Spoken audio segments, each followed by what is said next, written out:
মহান আল্লাহ রাব্বুল আলামিনের দরবারে হাজারো শুকরিয়া যে আল্লাহ রাব্বুল আলামিন আমাদেরকে অতি দয়া করে পছন্দ করে তার দ্বীনের পথে থাকার সহি দ্বীন বুঝার তৌফিক দান করেছেন। এজন্য আমরা সবাই করি আলহামদুলিল্লাহ। আল্লাহ রাব্বুল আলামিন যদি কাউকে পছন্দ করেন, ভালোবাসেন, তখন তার জন্য ইসলামের মৌলিক বিধানাবলী পালন করা সহজ করে দেন এবং এটা স্বাচ্ছন্দ্যের করেন এবং আনন্দের করেন, তৃপ্তির করেন, মজার করেন।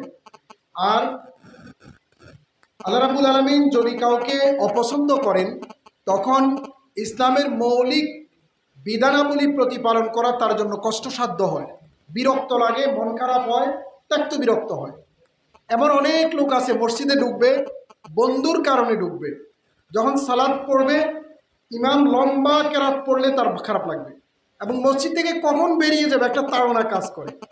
আবার কিছু কিছু ইমানদার মুমিন মুসলিম আছে যারা আজানের জন্য অপেক্ষায় থাকে, সাওমের জন্য অপেক্ষায় থাকে, ইবাদত বন্দেগীর জন্য বিভিন্ন সময় অপেক্ষা থাকে। এটা হলো আল্লাহ আসলে যাদেরকে বেশি পছন্দ করেন তাদেরকে তার দ্বীন বুঝাটা সহজ করে দেন এবং পরকালে জান্নাত লাভের জন্য তাদেরকে উপযুক্ত করেন।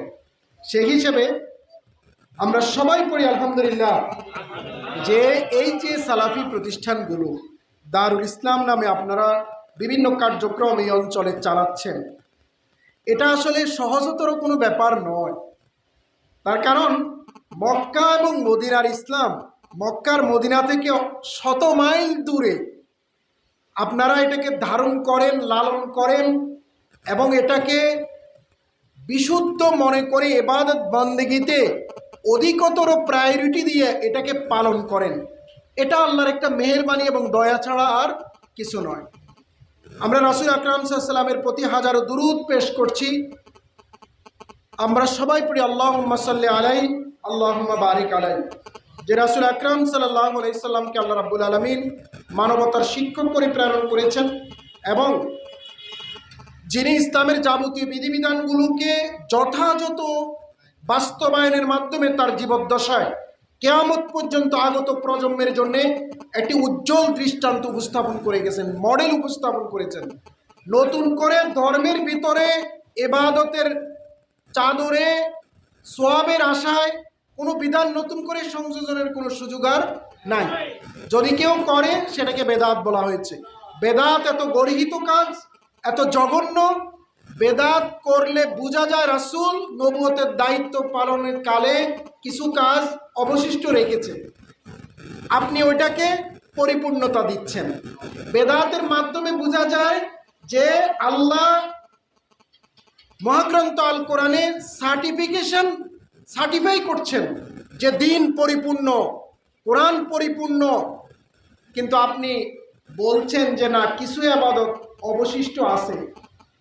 তার মানে কোরআনের ওই আয়াতকে মিথ্যা প্রতিপন্ন করছেন আপনি। এজন্য বেদাত এত জঘন্য।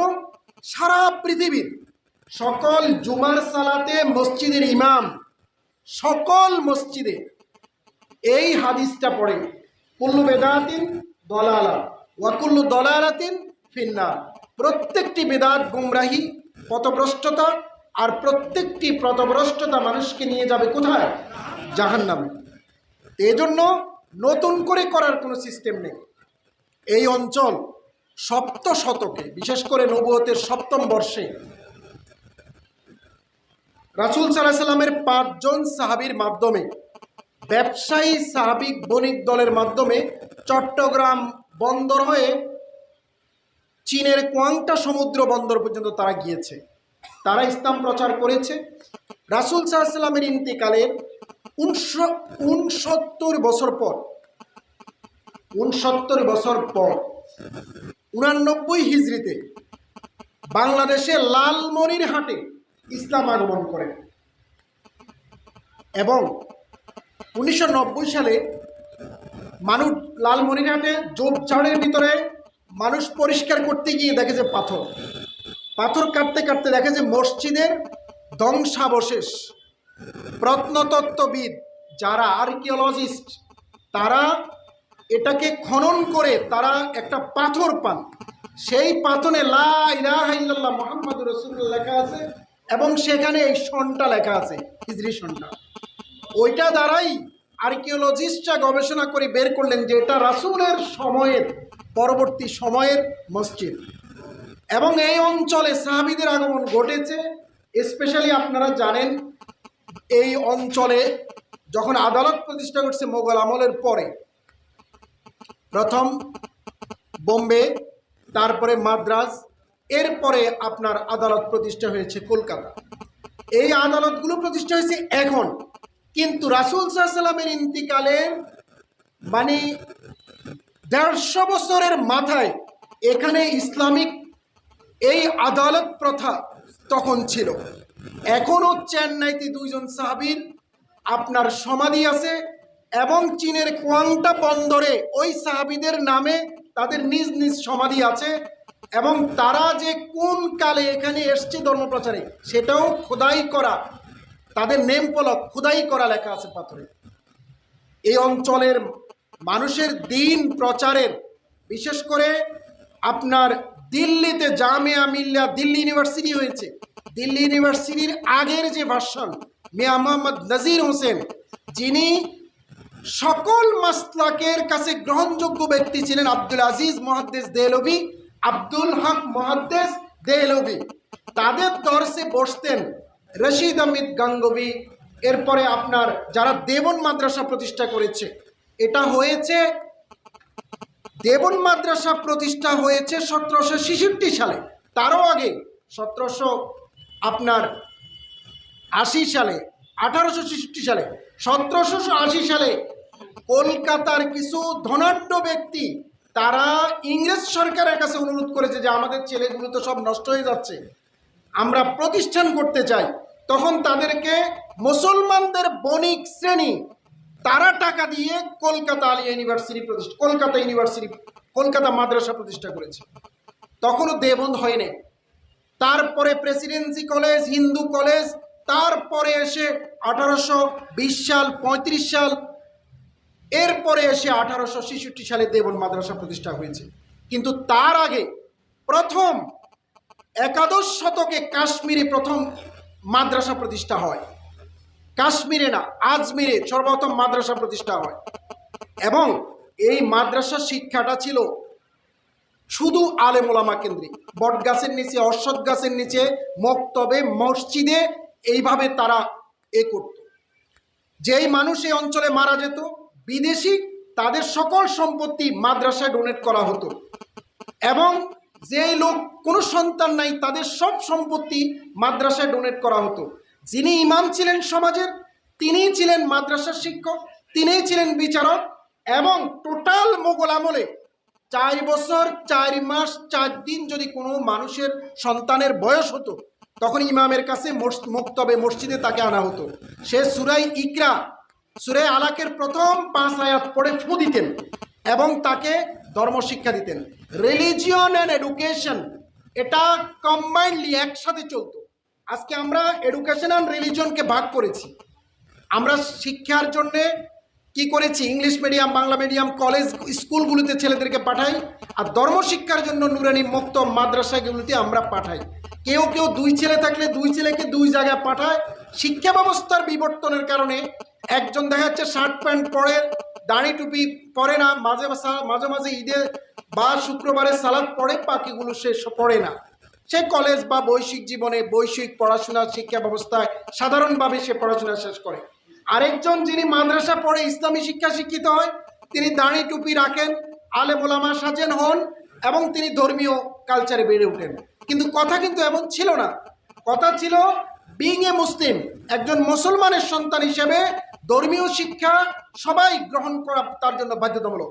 সে প্রফেশনাল লাইফে ডাক্তার হবে, ইঞ্জিনিয়ার হবে, যে কোনো পেশা সে জীবন ধারণের জন্য বেছে নিবে, বাট মুসলিম হিসেবে সে তার ইমান আকীদা ঠিক রাখবে, ব্যবহারিক জীবনে আমলি জিন্দিগি তার পরিচ্ছন্ন থাকবে, মক্কা মদিনার আদলে কোরআন এবং বিশুদ্ধ হাদিসের আলোকে তার জীবন পরিচালনা করবে। কিন্তু আমাদের দেশের শিক্ষা ব্যবস্থা বহুমাত্রিক, ভার্সেটাইল সিস্টেমে এডুকেশন চলে, ফলে মানুষের রূপ, মানুষের লাইফস্টাইল, মানুষের রুচিবোধ, মানুষের জীবনযাপন প্রক্রিয়া ডিফারেন্ট। এক একজনের এক এক রকম, শুধু শিক্ষা ব্যবস্থার বিচিত্রতার কারণে। খোদ এখতিয়ারউদ্দিন বখতিয়ার খলজি যখন বাংলা জয় করলো 1205 সালে, তিনি অল্প কিছুদিন সময় পেয়েছেন, মাত্র 2 থেকে 2.5 বছর। তিনি করতোয়া নদী পার হয়ে, খরস্রোতা ছিল করতোয়া নদী, ফলে এই যমুনা বা টাঙ্গাইল অঞ্চলে আসতে পারেন নাই। তিনি দিনাজপুরের রাজকোটে রাজধানী আরেকটা স্থাপন করেছিলেন। তার প্রথম রাজধানী ছিল সোনা মসজিদের একটু পশ্চিম পাশে, এবং এই সোনা মসজিদের পশ্চিম পাশে যে দার্সবাড়ি মাদ্রাসা, এটা একটা ইউনিভার্সিটি ছিল ত্রয়োদশ শতকে আলাউদ্দিন হোসেন শাহীর আমলে। তখন সহিহ বুখারী হাতে লেখে দার্স দেওয়া হতো।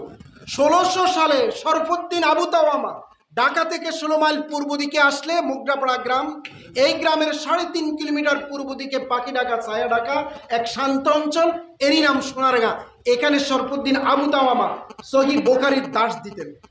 এই অঞ্চলের মানুষের সাথে ইসলামের শিকড়ের সম্পর্ক ছিল, কিন্তু এখানে ধর্ম প্রচার প্রক্রিয়ায় ডাইভার্ট হওয়া, এটা ছিল সবচেয়ে বেশি। যেমন সবচেয়ে বেশি নিগৃহীত মুসলমানরা ছিল পাকিস্তান হওয়ার পরেও নাটোরে হিন্দু জমিদার বেশি ছিল। মুসলিম সন্তান জন্ম লাভের পরে ওই সন্তানকে কোলে নিয়ে জমিদারের বাড়িতে ঠাকুরের কাছে গিয়ে ধর্ণা দিয়ে বলতো, বাবু আমার সন্তান হয়েছে, একটা নাম রেখে দিন না। তখন এর নাম আচ্ছা যা কালামিয়া, তার নাম কালামিয়া, কিন্তু আকিকা দিস না, আবার গরু কোরবানি করিস না, আবার ভয় দেখাতো। এবং এটা এই 1955, 56, 57 সালের কথা বলছি আমি, পাকিস্তান প্রতিষ্ঠার পরে। ইংরেজরা ক্ষমতায় আসলো 1757 সালে। 36 লক্ষ তনকা বরাদ্দ হতো। তনকা মানে তৎকালীন মুদ্রা, ইমামদের জন্য। ইমামরা সমাজের বিচারক, ইমামরা সমাজের শিক্ষক, ইমামরা ওই সন্তানকে সূরা আলাকের 5 আয়াত পড়ে ফু দিচ্ছে, ইমামরাই ছিল সব। রাষ্ট্রীয়ভাবে এদেরকে বেতন দেওয়া হতো। 36 লক্ষ তনকা মাদ্রাসার জন্য বরাদ্দ হতো। ইস্ট ইন্ডিয়া কোম্পানি ক্ষমতা আসলো, ক্ষমতা এসে তারা দেখলো সমাজের ভিত মজবুতি, দ্বীনি চেতনা সব ধরে রাখছে ইমামরা। এটা কিভাবে ভাঙতে হবে? এটা ভাঙার জন্য তাদের চাকরিটা আগে খাইতে হবে, তাদেরকে অর্থহীন এবং প্রাচুর্যহীন করতে হবে। সম্পদ যদি পকেটে টাকা না থাকে, জোর থাকবে না, ভালো খাবার খেতে পারবে না, সামাজিকভাবে সেই প্রতিপন্ন হবে। সেই সময় থেকে এ পর্যন্ত বাংলাদেশে কোনো ইমামের বেতন 5 ডিজিটে যায় নাই। 5 ডিজিট মানে 1 লাখের ঘরে নাই। ইউনিভার্সিটি, মেডিকেল কলেজ, বুয়েট, সরকারি সচিবালয়, কিছু স্থাপনা, কিছু জায়গায় ইমামদের প্রথম ক্লাসের বেতন দেওয়া হয়। 22,000 স্কেল থেকে শুরু হয়, এটা 3rd গ্রেড পর্যন্ত যায়। দাঁড়িয়ে 60,000 বেসিক পর্যন্ত হয়, লাখের মতো বেতন পায়, খুব লিমিটেড। কিন্তু গ্রামে গঞ্জের সাধারণ মানুষ যদি সরকারি চাকরি পায়, যদি স্বায়ত্তশাসিত প্রতিষ্ঠানে চাকরি পায়, যদি তার কোনো আয়োজন ব্যাংকে হয়, সে জীবনেই ইমামতি করবে না, এত কম টাকা দেওয়া হয়। তো ব্রিটিশরা করলো কি, তারা এই সম্পত্তির জন্য আমিনি কমিশন গঠন করলো। 1776 সাল আমিনি কমিশন গঠন করলো। 1840 সাল পর্যন্ত আমিনি কমিশন রিপোর্ট দিল। 1827 সালে আমিনি কমিশন উপস্থাপন করলো সরকারের কাছে যে এই সম্পত্তিগুলো থেকে সরকারের কোনো লাভ হয় না, কারণ এগুলো ট্যাক্সহীন, করহীন, সরকারের তো লাভ নেই। বাস এগুলো বাজেয়াপ্ত করলো। বাজেয়াপ্ত করার পরে 96,000 মাদ্রাসা বন্ধ হয়েছে। এই ভারতীয় উপমহাদেশে 96,000 মাদ্রাসা বন্ধ হয়েছে। এবং লর্ড ম্যাকেলে এমন শিক্ষা ব্যবস্থা প্রবর্তন করলেন, যে শিক্ষা ব্যবস্থায় পরিবর্তনের পর তিনি বললেন যে এরা আকৃতিতে, আকারে বডি হবে এশিয়ান, চিন্তা চেতনা হবে ইউরোপিয়ান। আজকে আমার ছেলেরা ইব্রাহিম আলাইহিস সালামের সুন্নাহ কালকে দিয়েছে। ইব্রাহিম আলাইহিস সালাম তার মডেল নয়, তার মডেল হলো ওই যে ম্যারাডোনা, তার মডেল হলো সেই আর্জেন্টিনা ব্রাজিলের খেলোয়াড়, তার মডেল হলো সেই নায়ক নায়িকারা, বোম্বে হোক, হলিউড হোক, ডালিউড হোক, টালিউড হোক, নায়ক নায়িকারা। তার কারণ শিক্ষা ব্যবস্থার ভিতরে একত্ববাদী চেতনা নাই। কোন শিক্ষা ব্যবস্থায় বাংলাদেশের আকীদার কোনো বই পড়ানো হয় না, একটা বইও নাই। যে আকীদাতে নসফি পড়ানো হয় কওমি মাদ্রাসা এবং আলিয়াতে, তার 17 পৃষ্ঠা থেকে 80 পৃষ্ঠা পর্যন্ত একটা কোরআনের আয়াত নেই, একটা হাদিসও নেই। কথা কি বুঝেন? আকীদা এত গুরুত্বপূর্ণ। আপনি নামাজ করেন, রোজা করেন, হজ করেন, যাকাত দেন, আপনি মাছ ধরেন, সকাল বিকাল ডুলা রাখেন, ডুলার তলা নাই, আপনার মাছ থাকবে? আকীদা, ঈমান এত ইম্পর্টেন্ট, এটা আগে ঠিক রাখতে হয়। গিট দিতে হয়, আগে গিট দিতে হয়। বিয়েতে আগে কবুল বলে, তালাক বলে আকদ করতে হয়। এই আটমারি হলো আটকানো। আল্লাহকে বিশ্বাস কিভাবে করেন, আল্লাহ কোথায় আছে, কেমন করে আছে, কিভাবে আছে, আল্লাহ শক্তি কি, ক্ষমতা কি, পরকাল কি, পরকালে কি হবে, জান্নাত কি, জাহান্নাম কি, ইসলামের মৌলিক কুতুব, মালাইকা, ফেরেশতা, এদের ব্যাপারে আপনার ধারণা কি, এগুলো সুস্পষ্ট জ্ঞান। একটা লোক প্রাইমারি স্কুল থেকে MA পাস করলেও তারপর তার নাই। আমার পাড়া MA পাস করা ছেলেটাকে যদি আমি মসজিদে খতিব দিয়ে শুক্রবারে নামাজ পড়াই দিই, সে পারবে? পেশাব করে দিবে, সে পা ধোতারা বাজাবে, সে সূরা ফাতিহার অর্থই তো জানে না। বাংলাদেশে 99% লোক 5 ওয়াক্ত নামাজে সূরা পড়ানো হয় এটার অর্থই জানে না, সে এটার অর্থই জানে না। সে ফলে সালাতে সে বলবে ইয়্যাকা না'বুদু, তোমারই কারণে ইবাদত করি, ওয়া ইয়্যাকা নাস্তাইন, তোমারই কাছে সাহায্য প্রার্থনা করি। প্রতিদিন প্রত্যেক ওয়াক্ত সালাতে ফাতিহায় সেটা বলবে, বলে এখান থেকে বেরিয়ে সে মানব রচিত মতবাদের সাথে যুক্ত হবে। এখান থেকে বেরিয়ে সে বিভিন্ন লোকের কাছে ধর্ণা দিবে, চাইবে, মাজারে যাবে, পুরোহিতের কাছে যাবে, সে শিরক করবে, বেদাত করবে, সে বিভিন্ন কার্যক্রম করবে। ওই যে আমাদের হাজী সাহেবরা যেমন কালকে গেছে লাভবাহিক বলে আল্লাহর কাছে বলছে, আল্লাহ হাজির হয়েছি, তুমি ছাড়া একমাত্র প্রভু, আর কেউ নাই, তুমি প্রভু, লা শারীকা লাক, তোমার কোনো অংশীদার নাই। ওখান থেকে আসলে বাংলাদেশের মাজার কি কালকে থেকে সব বন্ধ করে দিবে? মাজার পূজা কি হবে না? পীর পূজা কি হবে না? জারফুক তাবিজ তুরবান কি চলবে না? বাচ্চাদের এখানে কালো দাগ কি মহিলারা মায়েরা দিবে না? দোকানে উদ্বোধনের সময় মিলাদ কিয়াম কি হবে না? সমস্ত চলবে, হাজী সাহেব করবে। এই জন্য আল্লাহ বলছে ওয়া মা ইউমিনু বিল্লাহ ওয়া মা ইউমিনু আকসারুহুম ইল্লা ওয়া হুম মুশরিকুন। ঈমান আনার পরেও অধিকাংশ লোক মুশরিক। আর শিরক এমন জিনিস কোনো ইবাদতে তার কবুল হবে না। লা ইয়াহবাতান্না, আমার তো আল্লাহ বলছেন কি সাংঘাতিক শব্দ, আমি আপনার কাছে ওই প্রেরণ করেছি, নট অনলি ফর ইউ, আপনার পূর্ববর্তী নবীদের কাছে ওই প্রেরণ করেছি এই মর্মে, লাইন আশাক্তা লা ইয়াহবাতান্না আমালুকা, যদি শিরিক করেছেন আপনার আমল সব বরবাদ হয়ে যাবে। কিসের নামাজ, কিসের যাকাত, কিসের কোরবানি, কিসের হজ, কিসের শিরিক করবেন, কিচ্ছু থাকবে না, আল্লাহ কিচ্ছু নিবে না। ওয়া কাদিমনা ইলা মা আমিলু মিন আমালিন ফাজআলনাহু হাবাম মানসুরা। বান্দার কঠিন দুর্দিনে কিয়ামতের দিন বান্দার দিকে আমি এগিয়ে যাব, যখন দেখব তার হাতে আমলনামায় শিরক আছে, এটাকে আমি ছুঁড়ে মেরে দেব, ছুঁড়ে মেরে দেব। সেই শিরকের জ্ঞান আমাদের শিক্ষা ব্যবস্থা নেই। সুতরাং এই সালাফি প্রতিষ্ঠান হওয়া এই অঞ্চলের মানুষের সৌভাগ্য, এই অঞ্চলের মানুষদের কপাল যে এখানে এমন 2-1 লোক আছে যারা উদ্যোগ গ্রহণ করে এখানে একটা মারকাজের বাজার বসিয়েছে। কোরআন এবং বিশুদ্ধ হাদিসের আলোকচ্ছটা উদ্ভাসিত হবে এই অঞ্চলের শিরক, বেদাত, যাবতীয় কুসংস্কার, সামাজিক ট্যাবো, সোশ্যাল বিভিন্ন জাহিরি কালচার। এখানে যেভাবে সালাত আদায় হবে, এখানে যে স্টাইলের বই পুস্তক পড়া হবে, সবগুলো মদিনা বিশ্ববিদ্যালয়ের, মদিনা মুনাওয়ারার, সবগুলো মক্কার, সবগুলো মসজিদে আকসা। সুতরাং এটা এই অঞ্চলের মানুষের সৌভাগ্য। কিন্তু এই সৌভাগ্যকে ধরে রাখার জন্য যেটা দরকার সেটা হলো আপনারা এখানে যত লোক আছেন এবং এই কমিউনিটিতে উত্তর মতলবে যত লোক আছেন, যারা বিদেশ থাকে, প্রথম যত লোক আছেন যারা এই পদ্ধতিকে সঠিক মনে করেন তাদের তালিকা করবেন, যেটা করতেছিলেন একটু আগে। এই তালিকা করে কে কত দিবেন আপনারা এটা ডোনেট করবেন। সাদাকা ইন্না সাদাকা লা তুতফিউ গাদাবার রাব, আল্লাহর অসন্তুষ্টিকে মিটিয়ে দে। এবং অন্য হাদিসে এসেছে পানি যেরকম আগুনকে নিভিয়ে দে, ঠিক সাদাকা বিপদকে, আল্লাহর আরোপিত বিপদ আপনার উপর পড়ছে, আপনার সাদাকা আপনাকে পরিত্রাণ দিবে। দোয়া, দাওয়া, দান মানুষের আরোগ্য নিশ্চিত করে। সুতরাং নিজের সুস্থতার জন্য, ছেলে মেয়েদের সুস্থতার জন্য এই মারকাজের এক্সটেনশন সাদাকা জারিয়া হিসেবে মরে যাবেন, কেউ বাঁচবে না, কেউ বেঁচে নেই। আপনার বাবা, আপনার দাদা, আপনার পূর্বপুরুষ 100-150 বছর আগে এই জনপদে যারা ছিল এবং যারা আপনি যৌবনকালে খুব সদরূপে বিচরণ করতে যাদেরকে দেখেছেন, রাজনৈতিক বিভিন্ন নেতা নেত্রী, কর্মী, এগুলি সব লুলা হয়ে গেছে, অনেকে মারা গেছে।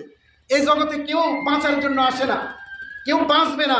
150 বছর পরে আমরা এখানে যারা আছি একজনও বাঁচবো না, সবটি কবরে মাটির সাথে মিশে যাব। সুতরাং আপনার কালে আপনি আপনার সোর্স অফ ইনকামের স্বাক্ষর রাখেন, জানান দেন যে আপনি একজন আব্দুল কাদির জন্ম নিয়েছেন, আপনার টাকা কম ছিল, আপনার সক্ষমতা কম ছিল, আপনার যোগ্যতা এবং দক্ষতা কম ছিল, কিন্তু আপনার নিয়ত ঠিক ছিল, আপনার নিয়ত ছিল আল্লাহকে সন্তুষ্ট করার জন্য সহি নিয়ত।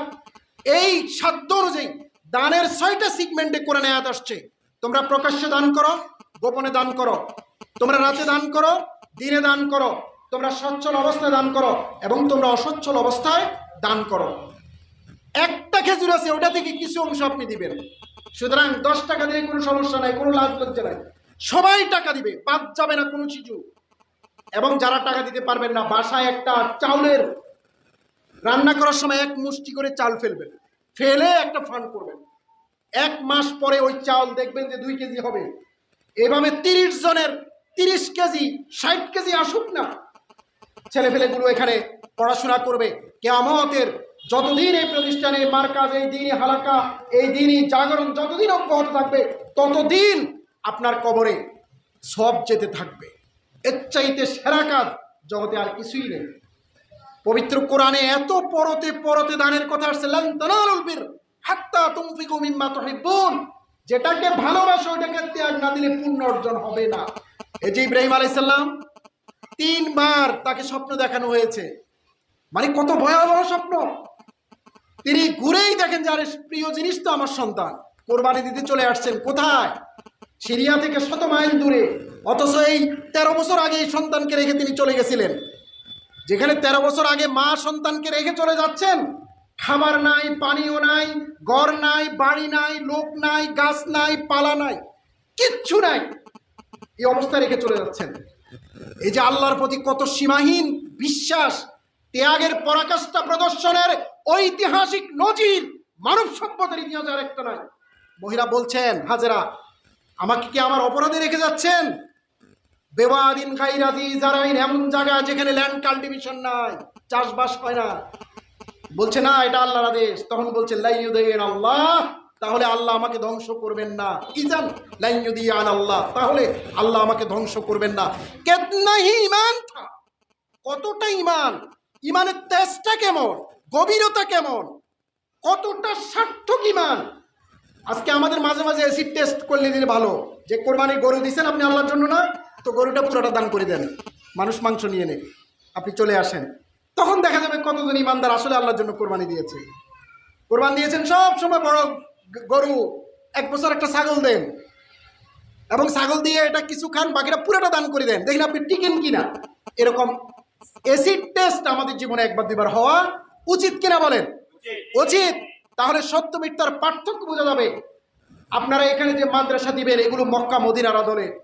মদিনা এত গুরুত্বপূর্ণ, সহিহ বুখারীর একটা অধ্যায় আছে যেটা আমরা পড়াই স্টুডেন্টদেরকে, হেরবিল মদিনা। যেই মদিনা থেকে ইসলাম বিকশিত হয়েছে, এই মদিনা ইসলাম আবার ফিরে আসবে। সাপ যেরকম গর্ত থেকে বেরিয়ে খাবারের আশায় দিন শেষে আবার গর্তে ফিরে আসে, ইসলাম সারা দুনিয়ায় আলোকিত করেছে, ছড়িয়েছে, বিকশিত হয়েছে। আবার বেলা শেষে কিয়ামতের আগে মানুষ নামে মাত্র মুসলিম থাকবে, এজিদ ফয়দা করবে, খ্রিস্টান ফয়দা করবে, ইহুদি ফয়দা করবে, তার ঘরেই মুশরিক ফয়দা। সে মুশরিকরে খাওয়াই খাওয়াই বড় করতেছে, সে নিজেও জানে না সে কখন নিজেও মুশরিক, বাচ্চাও মুশরিক, কিন্তু নাম তার থাকছে কি মুসলিম। আল্লাহ কোরআনে বলেছে। তো দেখা যাবে কি ইসলাম চতুর্দিক থেকে আস্তে আস্তে কনেক্টেড হয়ে যাবে, সংকুচিত হয়ে যাবে, আবার মদিনা ইসলাম ফিরে আসবে। তার মানে রাসূলের ইন্তেকাল থেকে কিয়ামত হওয়া পর্যন্ত মদিনার ইসলামটা ইউনিক থাকবে। এই ইউনিকনেসের কোনো লয় ক্ষয় হবে না। সেই মক্কা মদিনায় যেভাবে ইসলাম প্রতিপালন হয় এবং রফুল ইয়াদাইন হয়, সালাতের পদ্ধতি, ইবাদতের পদ্ধতি, বিভিন্ন ইসলামী দ্বীনি কার্যক্রমের যে অ্যাপ্রোচগুলো, এগুলো ঠিক এই সমস্ত প্রতিষ্ঠান থেকে হবে। এটা অত্যন্ত সৌভাগ্য যে আপনার মতো এমন লোক যিনি সহিহ বুখারী পড়তেও পারেন না, হয়তো সহিহ বড় বুখারীটা দেখেনও নাই, হয়তো কোরআন মাজিদ হয়তো সবটা পড়েনও নাই, কিন্তু আল্লাহ আপনাকে কোনো বন্ধুর মাধ্যমে, কোনো বই পুস্তকের মাধ্যমে, কোনো কারো ওয়াজ নসিহতের মাধ্যমে আল্লাহ আপনাকে হেদায়েত করে নিয়েছেন। বলেন সুবহানাল্লাহ, আলহামদুলিল্লাহ। এটা আল্লাহ সৌভাগ্য। সূরা হুজরাত শেষ আয়াতে আল্লাহ বলছেন, ইয়ামুন্নুনা আলাইকা আন আসলামু কুল লা তামুন্নু আলাইয়া ইসলামাকুম বালিল্লাহু ইয়ামুন্নু আলাইকুম আন হাদাকুম লিল ঈমান।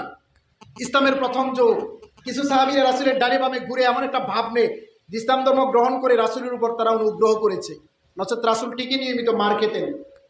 আল্লাহ কোরআনে এটাকে ডিসক্লোজ করে দিয়েছেন, প্রকাশ করে দিয়েছেন। আল্লাহ বলছেন কি, ইয়ামুন্নুনা আলাইকা আন আসলামু, এরা মনে করে ইসলাম ধর্ম গ্রহণ করে হে রাসূল আপনার উপর অনুগ্রহ করেছে। আপনি বলুন, কুল লা তামান্নু আলাইয়া ইসলামাকুম, তোমরা ইসলাম ধর্ম গ্রহণ করে আমার উপর তোমরা অনুগ্রহ করনি, বালিল্লাহু ইয়ামুন্নু আলাইকুম হাদাকুম লিল ঈমান, আল্লাহ ঈমানের মাধ্যমে হেদায়েত দিয়ে বরং তোমাদের উপর আল্লাহ অনুগ্রহ করেছে। সুবহানাল্লাহ। সুতরাং এখানে লোক কম, দুই একজন বেশি মাতবরি করবেন, কম মাতবরি করবেন, গ্রুপিং করবেন, নেতা হইতে যাবেন, এ তালজাল করবেন না। এ তালজাল খুবই খারাপ। প্রতিষ্ঠান করার উদ্যোগ যেমন অত্যন্ত পবিত্র এবং মহৎ, বড় সড় হৃষ্টপুষ্ট, এটা ধ্বংস করার পরিণামও আমরা অনেক প্রতিষ্ঠান আছে আভ্যন্তরীণ কোন্দল। এই জন্য সর্বোচ্চ প্রায়োরিটি দিতে হবে আমি যা করি আল্লাহ পছন্দ করেন কিনা, আল্লাহ সন্তুষ্ট কিনা, এই জায়গাটুকুতে ফোকাস করবেন। আমার কথা এখানে থাকতে হবে, আমার মত এখানে প্রতিষ্ঠা পাইতে হবে।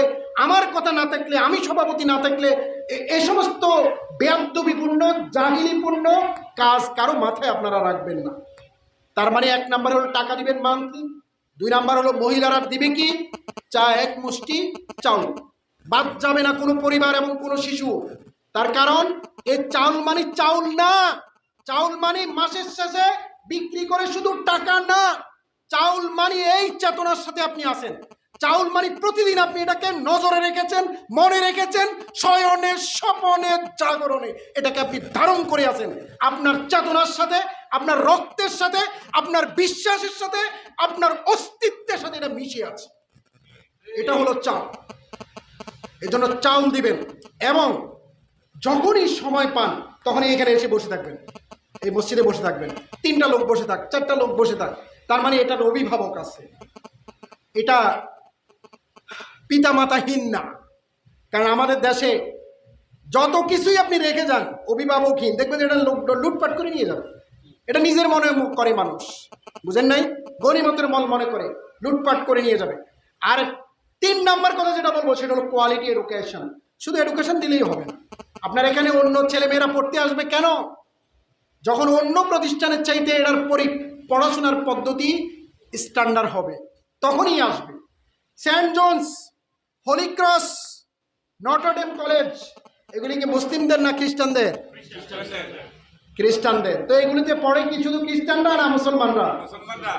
মুসলমানদের আলেম ওলামারা পড়ে না? আলেমদের ছেলে মেয়েরা পড়ে না? কেন পড়ে? কোয়ালিটি এডুকেশন, পড়ার গুণগত মান ভালো। ওখান থেকে সাকসেস রেট বলে এটাকে, যে 1 বছরে কতটা ছেলে ইন্টার পাস করে, কতটা মেডিকেলে, কতটা বুয়েটে, কতটা গুরুত্বপূর্ণ জায়গায় যায়, এটার একটা সাকসেস রেট গ্রাফ আছে। সাকসেস রেট তাদের অনেক বেশি। এজন্য প্রতিষ্ঠান এমনভাবে দিবেন, অন্তত আমি এখন মনে করি, এখন কেন মনে করি সেটা আমি বলছি, আমি মনে করি প্রত্যেকটা মুসলিমের সালাফি প্রতিষ্ঠানে বাচ্চা পড়ানো ফরজ, বাধ্যতামূলক। বাচ্চাকে আপনি ডাক্তার বানাতে চান, নো প্রবলেম, কিন্তু সেকেন্ডারি লেভেল পর্যন্ত তাকে এখানে পড়াইতে হবে। তারপরে সে আল্লাহ কোথায় আছে এটা নিয়ে আর কোনোদিন প্রশ্ন করবে না, সেই সালাতের পদ্ধতি নিয়ে কোনোদিন তার মাথায় আসবে না। আমাদের বেদাতের আকণ্ঠ নিমজ্জিত সমাজ, নতুন করে অপরাধন দেখলেই বলবো মা এটা ইহুদি খ্রিস্টানদের টাকা পেয়েছে। তাহা মিথ্যা কথা বলতেও বড় বড় হুজুররা দাঁড়িয়েওয়ালা লোকজনের বাদে না। বুঝতে পেরেছেন কথাটা? ডাক্তার করেন, ইঞ্জিনিয়ার করেন, সবই করবেন, বাট এলিমেন্টারি স্টেজে এখানে আপনাদের বাচ্চাদেরকে দিবেন। এমন অনেক লোক আছে, যেমন তাবলিগকে আমি খুব পছন্দ করি। কেন? তাবলিগের ছেলে ছাড়া মেয়ে বিয়ে দেয় না, জানেন কিনা আপনারা? কাওমি মাদ্রাসার অনেককে পছন্দ করি। কেন? কাওমি মাদ্রাসার হেরা তাদের মসজিদে কাওমি মাদ্রাসা ছাড়া আলিয়ার যত জবরদস্তই হোক তাকে দিবেন। আমরা আলিয়া শিক্ষক, আলিয়া পড়ছি, আমরা মেধা তালিকা ছিলাম স্টুডেন্ট লাইফে, বিসিএসও ধরেন খুব শীর্ষস্থানে ছিলাম ভর্তি পরীক্ষায়, 1000 লাখ স্টুডেন্টের মাঝে। তারপরেও আমরা আমাদের গ্রামের কওমি মাদ্রাসা গেলে ওই অবুজ ছেলেটাকেই ইমাম বানায়, আমাদেরকে বানায় না। এটাকে আমি পছন্দ করি। আপনার বিশ্বাসের প্রতি আপনার তীব্র মমতা থাকতে হবে, আপনার বিশ্বাসের প্রতি আপনার দরদ থাকতে হবে।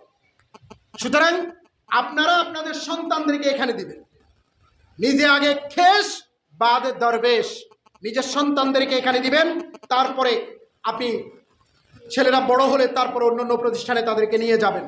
দেখবেন যে প্রতিষ্ঠান আর পড়াশোনার গুণগত মান যদি ভালো হয়। আমাদের এখানে পুরো চাঁদপুর ব্যাপী এইবারে আমরা টিচার্স ট্রেনিং দিয়েছি। এই ফরিদপুর, এই যে আমাদের এই প্রিন্সিপাল গিয়েছে, বলাখালের প্রিন্সিপাল, উনিও গিয়েছে। তো আমরা এই ধরনের বিভিন্ন যখন শিক্ষকদেরকে প্রশিক্ষণ দেবো, আপনারা আপনাদের টিচারদেরকে সেখানে পাঠাবেন। টিচাররা ট্রেনিং অ্যান্ড্রয়েডের হলে, স্কিল্ড হলে, ট্রেন্ড আপ হলে, প্রশিক্ষিত হলে বাচ্চাদেরকে ভালো শিক্ষা, ভালো পড়াশোনা, শেখানো পদ্ধতিগুলোর আধুনিক অ্যাপ্রোচ তারা বুঝবে, পড়াতে পারবে এবং পড়াশোনার গুণগত মান স্ট্যান্ডার্ড হবে। আজকে আমরা এমন পরিস্থিতিতে আছি, আপনি চিন্তা করতে পারবেন না। 2022 সাল 30শে জুন ডেইলি স্টারের রিপোর্ট, বাংলাদেশে 80 লক্ষ লোক মদ খায়, মাদকাসক্ত। কত লোক? 80 লক্ষ। এবং ওই রিপোর্টে বলা হয়েছে যে যারা মদ খায় এরা অনেকে স্বীকার করে নাই যে তারা মদ খায়, লজ্জায়। যদি স্বীকার করতো তাহলে 1.5 কোটি হতো। 16 কোটি 17 কোটি মানুষের মাঝে 1.5 কোটি মদ খায়, ক্যান ইউ ইমাজিন? এর মাঝে 48% শিক্ষিত, 36% হলো মহিলা। বাদ যাবে না, কোনো শিশু বাদ নাই। এরা মাদকাসক্ত। এবং আরো ইন্টারেস্টিং ঘটনা হলো, কোনো মাদকাসক্ত ছেলে মেয়ে মাদ্রাসার স্টুডেন্ট নাই। প্রত্যেকটা জেলা শহরে 50টার অধিক মাদকাসক্তি নিরাময় কেন্দ্র আছে, একটা মাদ্রাসা স্টুডেন্ট নেই। বাংলাদেশে 32টা আছে বৃদ্ধাশ্রম, সরকারিভাবে আছে 6টা, সবচেয়ে বড়টা হলো সিরাজগঞ্জে। 32টা বৃদ্ধাশ্রমের একটা বৃদ্ধাশ্রমে মাদ্রাসার কোনো ছাত্রের বাবা নাই, মাদ্রাসার কোনো ছাত্রের মানে মাদ্রাসা শিক্ষিত কোনো আলেম নেই। বুঝতে পেরেছেন? সমাজ তলানিতে যেতে যেতে বুক মাটিতে পড়ে গেছে সমাজে। তারপর ইসলাম আমরা ছেড়ে দেব। আমাদের যুবক তরুণদের লাইফস্টাইল, যুবক তরুণদের ব্যবহারিক জীবন দেখলে মনে হয় না এরা রাসূলের উম্মত, মনে হয় না ইব্রাহিম আলাইহিস সালামকে এরা ভালোবাসে। এদের মডেল ইসমাইল আলাইহিস সালাম, এদের মডেল সেই ইউসুফ আলাইহিস সালাম যে জুলেখাকে বলেছিল, জুলেখা বলছে হাই তালাক কর মাযাল্লাহ, আসো আমার কাছে। সে বলছে আল্লাহকে ভয় করো। আজকে আমাদের যুবক আর তরুণরা যেভাবে মোবাইলে চ্যাটিং ড্যাটিং করে, পর্নোগ্রাফি দেখে, হিউজ টাইম সোশ্যাল মিডিয়া কাটায়, এবং এদের গেঞ্জির উপরে যে ম্যারাডোনার ছবি, আর্জেন্টিনার ছবি, ম্যারাডোনার আর্জেন্টিনার পতাকা নিয়ে যে খেলাধুলা, রাত জেগে কনসার্ট খুলনা ইউনিভার্সিটিতে রমজানের আগের দিন, বলেন নাউজুবিল্লাহ। অথচ ফজরের সালাতে মসজিদ খালি, মসজিদে ফজরের সালাতে কোনো লোক নাই। সমাজ কত তলানিতে গেছে, সন্তানের হাতে বাপ খুন হচ্ছে। এই শিক্ষা ব্যবস্থা সন্তানকে আর সঠিক ট্র্যাকে রাখতে পারছে না, ব্যর্থ। এবং আমার কাছে আরো অনেক পরিসংখ্যান আছে, সময় খুব কম। বাংলাদেশে মানসিক রোগের ভয়াবহতা বাড়ছে। যারা ইবাদত বন্দী করে প্রতিনিয়ত, অদৃশ্য অলৌকিক সাহেংসা মহান আল্লাহর সাথে যাদের সম্পর্ক, তারা মানসিক রোগী কখনো হয় না। এবং বাংলাদেশে মানসিক রোগ, বাংলাদেশ প্রতিদিনের রিপোর্ট, 17 ফেব্রুয়ারি 2024 সাল, দেশে 17% প্রাপ্তবয়স্ক এবং 14% শিশু মানসিক রোগে আক্রান্ত। 17% প্রাপ্তবয়স্ক লোক মানসিক রোগে আক্রান্ত। এবং তুচ্ছ কারণে হত্যার মতো, আত্মহত্যার মতো ঘটনা নিয়মিত বাড়ছে। প্রতি 1 লাখ মানুষের জন্য মানসিক স্বাস্থ্যকর্মী দরকার 1.17। বিশেষজ্ঞ চিকিৎসক এখানে পরিপূর্ণভাবে নেই। এবং সমকালের রিপোর্ট 28শে জানুয়ারি 2024 আচল ফাউন্ডেশনের 1 বছরের সমীক্ষায় বলছে 513 জন শিক্ষার্থী আত্মহত্যা করেছে। শিক্ষার্থী, student life is the most important part of our life. সেখানে স্টুডেন্টরা আত্মহত্যা করছে। ফার্সিতে একটা কথা আছে, চুকুফরাস কাবা বার কিজান কুজামানত মুসলমানি, কাবাগরে কুফরি ঢুকতে মুসলমান যাবে কই? যেই ছেলেরা, যেই শিক্ষার্থীরা আলোকিত হবে, আলোকোজ্জ্বল হবে, সমাজের মানুষের মাঝে শিক্ষার আলো দিয়ে সমাজে একটা চমৎকার অবয়ব ঢেউ উঠাবে ইতিবাচকতা, সেই শিক্ষার্থীরা আত্মহত্যা করছে। এবং অভিমানে আত্মহত্যা করছে 32%। অভিমান, প্রেমের অভিমান, বাবা হুন্ডা না কিনে দেওয়ার অভিমান, মানে গুন্ডা তৈরি করেছে যে, এই গুন্ডামি কারণে অভিমান তৈরি হচ্ছে। মানুষ সন্তান তো জন্ম দেয় না, আজ তো টাটকা গুন্ডা, শয়তান, ইহুদি খ্রিস্টানদের চর, এটাই লোক জন্ম দিয়েছে। প্রেম গঠিত কারণে 15% মানুষ আত্মহত্যা করেছে। মানসিক সমস্যা 10%, পারিবারিক কলহে 6%, পারিবারিক নির্যাতনে 1%, পড়াশোনার চাপে 5%, পরীক্ষা অকৃতজ্ঞ 4%, যৌন হয়রানি 3%। এবং এটা হলো 2024 সালের 28শে জানুয়ারি রিপোর্ট। এবং 1 বছরে 513 জন শিক্ষার্থী যে আত্মহত্যা করেছে, এর মাঝে সবচেয়ে সিগনিফিক্যান্ট কথা হলো কলেজের স্টুডেন্ট 140 জন, বিশ্ববিদ্যালয়ের 98 জন, নারী শিক্ষার্থী 309 জন, পুরুষ শিক্ষার্থী 204 জন, এবং এখানে মাদ্রাসা শিক্ষার্থীও আছে 48 জন আত্মহত্যা করেছে মাদ্রাসা শিক্ষার্থী। তার কারণে যে সোশ্যাল মিডিয়া চলে আসছে, ওই যে উস্তাদের সম্মান শ্রদ্ধা করার মান মানসিকতা নাই, ওই যে বাপ মায়ের কথা শোনার প্রবণতা নাই, 5 ওয়াক্ত নামাজ জামাতে পড়া, ইবাদত বন্দেগী করা, তাহাজ্জুদ পড়া, রোজা রাখা, ইসলামের মূল বুনিয়াদী প্রিন্সিপাল, রাস্তার এক পাশে হাঁটা, মুরব্বীদের কাছে সালাম দেয়া, মেয়েদের দিকে না তাকানো, প্রেম না করা, এগুলো তো নাই। ছেলের নাম, ছেলের হাজিরা খাতা না দেখলে বোঝা যাবে এটা মাদ্রাসা পড়ে না কলেজে। এবং এইভাবে টোটাল সমাজ ব্যবস্থা পচন ধরেছে। আরও আছে অনেক তথ্য, সময় কম। এই সব অনৈরাজ্যের কবলিত অবস্থার উত্তরের জন্য এই দ্বীনি মার্কাজ, দ্বীনি প্রতিষ্ঠান এগুলো খুবই গুরুত্বপূর্ণ। এটা দেয়ার আবেগ যেমন খুবই পবিত্র, এটাকে ধরে রাখার সচেতনতা, কার্যকরী পদক্ষেপ, যখন কখন কি করতে হবে সুচারুরূপে সেটা আঞ্জাম দেওয়ার মতো বিচক্ষণ অধ্যক্ষ, বিচক্ষণ কমিটি গঠন, এটা আরো গুরুত্বপূর্ণ। আমি কি আমার কথা বুঝাতে পেরেছি? শুধু পার্ট পার্ট করে অফিস রুম সৃষ্টি করলে দিলে হবে না। এটার জন্য একটা শক্তিশালী বিশেষজ্ঞ কমিটি, উপদেষ্টা কমিটি, পাশাপাশি অধ্যক্ষ সহ একটা শক্তিশালী টিম শিক্ষকদের দরকার, যারা এই প্রতিষ্ঠানটাকে চমৎকারভাবে সামনের দিকে এগিয়ে নিয়ে যাবে। আল্লাহ রাব্বুল আলামিন আমাদের সবাইকে এই দ্বীনি প্রতিষ্ঠানের সাথে একীভূত থাকার তৌফিক দান করুন, বলেন আমিন। এই শিরক বেদাতে অধ্যুষিত এই জনপদে যেখানে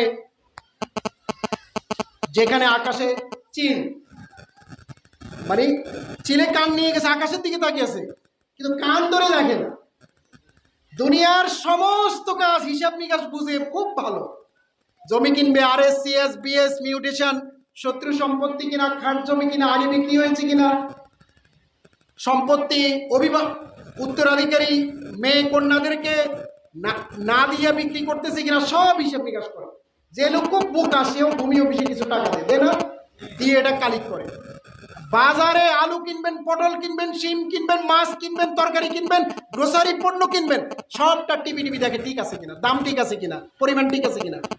কিন্তু ইসলাম প্রতিপালন করে ইসলামটা কোরআন এবং হাদিস অনুযায়ী হয় কিনা, আদৌ হচ্ছে কিনা, বেদাত করতেছে কিনা, নিজে মুর্শিদ কখন হয়ে গেছে, এটা নিয়ে তার কোনো আগ্রহ নাই এই সমাজে।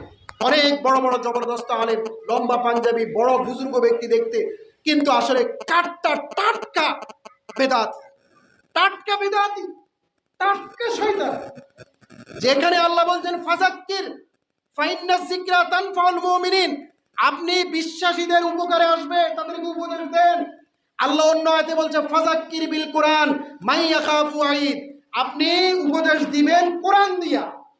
আর এরা গান দিয়ে আওয়াজ দিচ্ছে, ডিজে গান চলছে, শিরকি গান চলছে, মানুষ লাফাইতেছে। অথচ আপনাদের চাঁদপুরে একজন আছে, আল্লাহ তো এখানে চলেই আসছে, আসে না? ইজ্জতুল্লাহ হুজ্জতুল্লাহ পূজানি আছে না? টাটকা শিরক, টাটকা শিরক। এই জন্য আল্লাহ রাব্বুল আলামিন আমাদের সবাইকে, আমাদের ঈমানকে মজবুত এবং পবিত্র রাখার তৌফিক দান করুক, বলেন আমিন। আল্লাহ রাব্বুল আলামিন আমাদেরকে পরকালের জন্য উপযুক্ত করুক, পরকালে জান্নাতে যাওয়ার জন্য যাবতীয় আয়োজন আমরা যেন ইহকালে করতে পারি সে তৌফিক দান করুক। সর্বশেষ আপনাদের কাছে বিনীত অনুরোধ, আপনারা বাদ যাবে না কোনো শিশু, আপনারা যে যা পারেন মাসে অন্তত একটা সাদাকা এখানে ডোনেট করবেন। আল্লাহ রাব্বুল আলামিন তৌফিক দান করুন, বলেন আমিন। আসসালামু আলাইকুম ওয়া রাহমাতুল্লাহি।